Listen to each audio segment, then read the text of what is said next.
সন্দেশখালী নিয়ে এবার মুখ খুললেন মোহাম্মদ সেলিম, এক হাত নিলেন মুখ্যমন্ত্রীকেও। সন্দেশখালী ঘটনাকে কেন্দ্র করে ক্রমশ উত্তপ্ত হয়ে উঠছে রাজ্য রাজনীতি। এতদিন পর্যন্ত তৃণমূল কংগ্রেসের বিরুদ্ধে কেবলমাত্র মুখ খুলেছিল বিজেপি নেতৃত্ব, তবে এবার ময়দানে নামলো সিপিআইএম। বৃহস্পতিবার বর্ধমানের এক অনুষ্ঠানে দাঁড়িয়ে মমতা বন্দ্যোপাধ্যায়ের বিরুদ্ধে কটাক্ষ করলেন সিপিআইএম নেতা মোহাম্মদ সেলিম।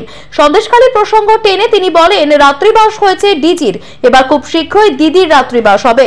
উল্লেখ্য, এদিন বর্ধমানের সংস্কৃতি লোকমঞ্চে সিপিআইএম নেতা প্রদীপ দা এবং কমল গায়নের স্মরণসভা অনুষ্ঠিত হয়। সেই অনুষ্ঠানে হাজির ছিলেন মোহাম্মদ সেলিম। এদিনের অনুষ্ঠান মঞ্চ থেকেই মুখ্যমন্ত্রীকে এক হাত নেন তিনি।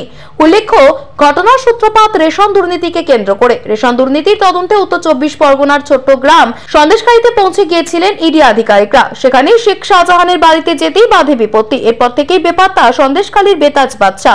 এর কিছুদিন পরেই মহিলাদের ওপর অশান্তি করাকে কেন্দ্র করে ফের একবার উত্তপ্ত হয়ে ওঠে ওই এলাকা। শেখ শাহজাহান ঘনিষ্ঠ শিবু হাজরাকে গ্রেফতার করেছে পুলিশ, যদিও এখনো খোঁজ মিলছে না শেখ শাহজাহানের। এই ঘটনাকে হাতিয়ার করেই ময়দানে নেমেছে বিভিন্ন রাজনৈতিক নেতৃত্ব। ডিজি রাত্রিবাস হয়েছে, দিদি রাত্রিবাস হবে, কিন্তু আসলে এগুলো নিউজ ইভেন্ট ক্রিয়েট করা। মাঝে রাতে সবাই মনে করলো এবার যখন ডিজি গেছে, এসপি পারছে না, ডিআইজি পারছে না, ডিএসপি পারছে না, তাহলে নিশ্চয়ই অপরাধীকে ধরে নেবে। এটাকে বলে রাত ভর আন্ডা পাকায়া ফির ভি কচ্চা রহে গিয়া।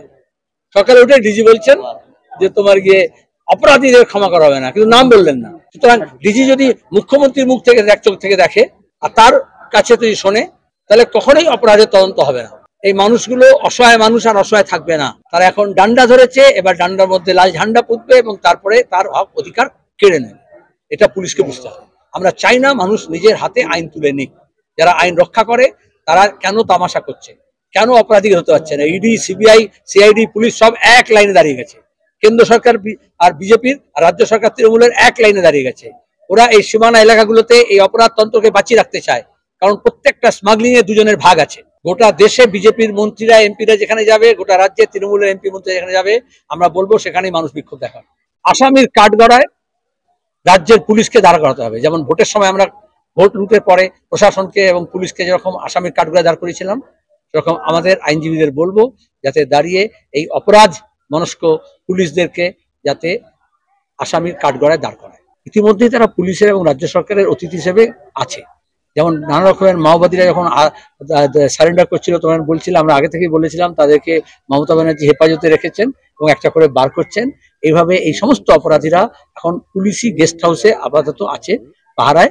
তাদের সঙ্গে কথাবার্তা হচ্ছে কিভাবে সাক্ষী সাবুত লোপাট করা হবে, কিভাবে অভিষেক আর মমতার যে যোগসূত্র আছে সেগুলোকে নষ্ট করা, যাতে কাকুর শহরের মতো আবার যাতে কোনো ফোনে শহর না পাওয়া যায়, সেই সব দস্তাবেজ রাজীব কুমার হাসিল করবে। তারপরে একদিন ঘোষণা করবে, ধরে নিয়েছি।